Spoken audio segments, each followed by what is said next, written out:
Magandang araw mga kababayan at mahal naming mga senior citizens. Kamusta po kayo? Sana ay nasa mabuti kayong kalagayan ngayon. Alam ko na ang isa sa pinakamalaking alalahanin natin ay kung paano masiguro ang ating pinansyal na seguridad sa pagtanda. Kaya naman napakahalaga ng balita na aking ibabahagi sa inyo ngayon. Mga kababayan, batasin ang 6,000 na buwan ng pensyon para sa mga senior citizens ay inaprubahan na ng ating gobyerno.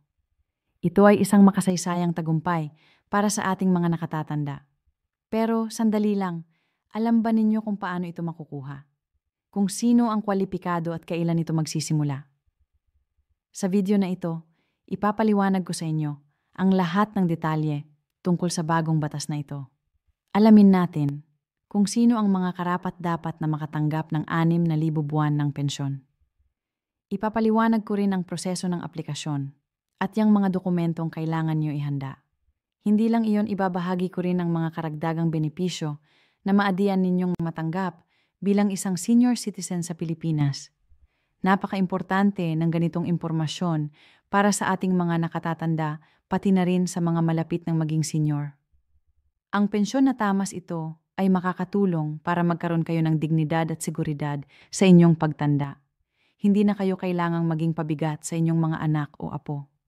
Marami sa ating mga kababayan ang hindi pa alam ang tungkol sa bagong batas na ito o kaya naman ay nalilito sa mga proseso at likisitos. Kaya naman pagkatapos ng video na ito, siguradong alam ninyo ang lahat ng kailangan nyong malaman para makuha ang benepisyong ito.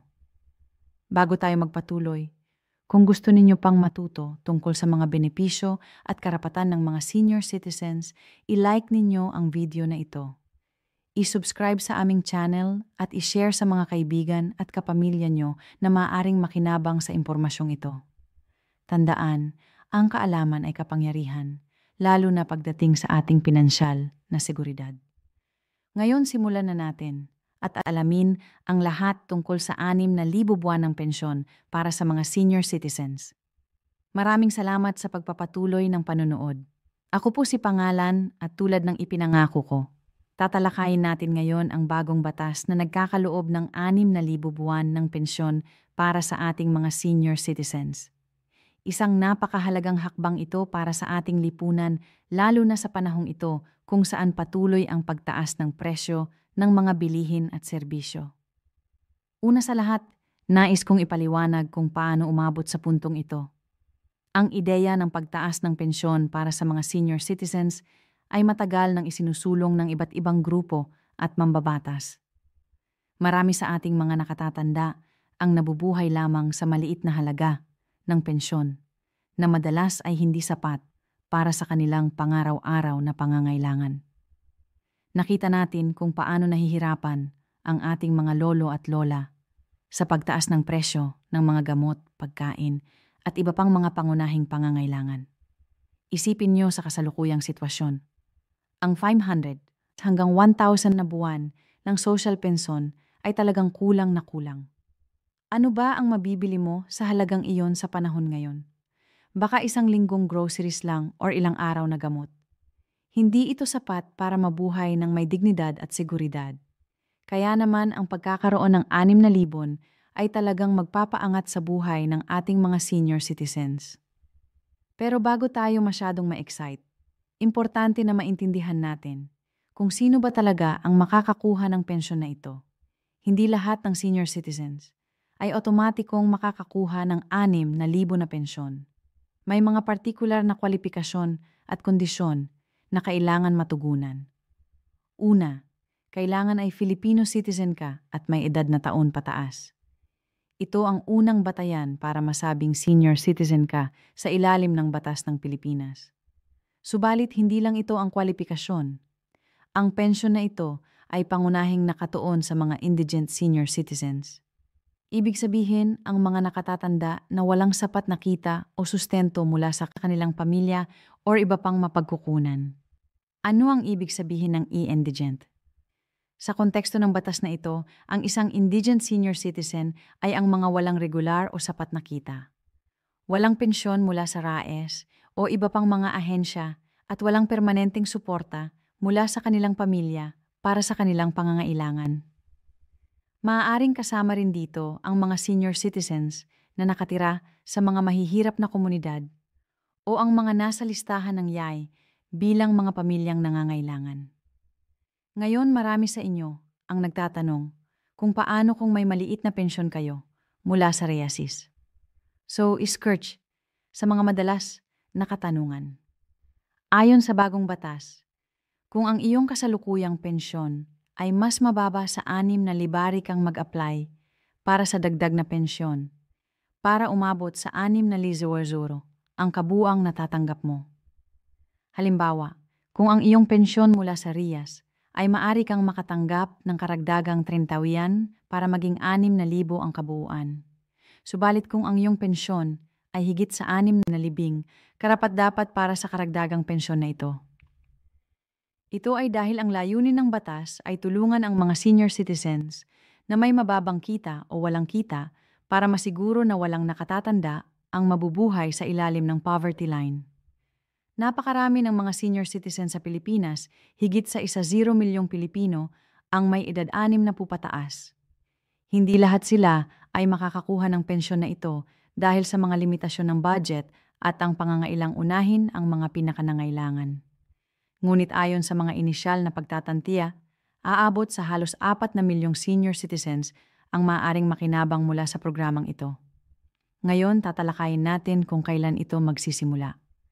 Ayon sa bagong batas, ang implementasyon ng Act na libo na buwan ng pensyon ay inaasahang magsisimula sa Hulyo 2 at 25. Bakit hindi kaagad? Dahil kailangan ng pamahalaan ng sapat na panahon para ayusin ang budget, lumikha ng mga mekanismo sa pamamahagi at siguraduhin na ang programa ay maayos na maipapatupad. Sa katunayan, ang programang ito ay nangangailangan ng malaking budget aabot sa halos dal at 88 bilyon taon-taon. Kung lahat ng 4 na milyong target na senior citizens ay makakakuha ng pensyon. Kaya naman kailangan ng masinsinang pagpaplano para masiguro na sustainable ang programa at hindi magiging pabigat sa ekonomiya ng bansa. Marami rin sa inyo ang nagtatanong tungkol sa proseso ng aplikasyon. Paano ba mag-apply para sa pensyon na ito? Ang magandang balita ay gagawing mas simple ang proseso kumpara sa nakaraan. Ayon sa mga inisyal na impormasyon, ang mga sumusunod na hakbang ang kailangan sundin. Una, pumunta sa inyong Local Office of Senior Citizens Affairs o sa inyong munisipalidad o lungsod. Dalhin ang inyong senior citizen, birth certificate at iba pang identification documents. Kakailanganin din ng katibayan ng inyong residensya tulad ng utility bill o barangay certificate para sa mga indigent senior citizens. Maaaring kailanganin din ang certification mula sa social worker o mula sa YVE. Sasailalim kayo sa assessment para matukoy kung kwalipikado kayo. Ito ay karaniwang ginagawa ng social worker o ng tauhan ng OSCAR. Ang assessment na ito ay titingin sa inyong pinansyal na kalagayan kasama na ang inyong kasalukuyang pensyon kung mayroon iba pang mapagkukunan ng kita at ang suporta mula sa inyong pamilya. Kung matagpuan kayong kwalipikado, isasama kayo sa listahan ng mga benepisyaro.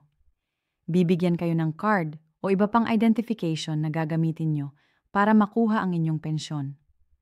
Ang pamamahagi ng pensyon ay gagawin buwan-buwan sa pamamagitan ng mga designated na lugar tulad ng bangko, post office o iba pang government offices. Para sa mga senior citizens na may limitadong mobility or nakatira sa malalayong lugar. Ang pamahalaan ay nagbabalak na magkaroon ng mga mobile pension distribution centers. Ngayon, bukod sa 6,000 na buwan ng pensyon, ano pa ang mga benepisyo na maaaring matanggap ng mga senior citizens? Mahalagang tandaan na ang batas na ito ay dagdag lamang sa mga umiiral ng mga benepisyo para sa mga senior citizens sa ilalim ng Republic Act. SINAT, si Appended Senior Citizens Act. Kabilang sa mga benepisyong ito, ang 20% discount at ED exemption sa mga pagbili ng gamot, pagkain sa mga restaurant, bayad sa transportasyon, medical at dental services, at iba pa. Mayroon ding 5% discount sa mga basic necessities at prime commodities. Mayroon ding libreng medical check-up at vaccination sa mga pampublikong hospital at clinics. At hindi lang iyon, ang mga senior citizens ay may karapatan din sa libreng health insurance sa ilalim ng PhilHealth program. May mga special na lanes para sa mga senior citizens sa mga government offices, bangko, at iba pang establisyo. May mga libreng programa rin para sa edukasyon, kasanayan, at livelihood para sa mga senior citizens na gustong magtrabaho or magnegosyo pa rin. Ngunit sa kabila ng lahat ng mga benepisyong ito, alam natin na ang pinakamahalagang issue para sa karamihan ng mga senior citizens ay ang regular at sapat na kita. Kaya naman napaka-importante ng bagong 6,000 na buwan ng pensyon na ito. Sa puntong ito, nais kong bigyang diin na ang pagkakaroon ng ganitong pensyon ay hindi lamang tungkol sa pera. Iso at test tungkol sa paghilala sa kontribusyon na ho ang ating mga nakatatanda sa lipunan. Ito ang tungkol sa pagbibigay sa kanila ng dignidad sa kanilang pagtanda. Ito ay tungkol sa pagbibigay ng halaga sa kanilang mga sakripisyo at paghihirap para sa ikaunlad ng ating bansa. Marami sa ating mga lolo at lola ang nagtrabaho ng maraming taon, nagbayad ng buwis at nag-ambag sa pag-unlad ng ating lipunan. Ngunit dahil sa iba't ibang kadahilan tulad ng mababang sahod, kawalan ng regular na trabaho o kakulangan ng kaalaman tungkol sa mga pension systems, marami sa kanila ang tumanda na walang sapat na retirement savings o pension. Kaya naman mahalagang maunawaan natin na ang pensyon na ito ay hindi simpleng tulong o charity.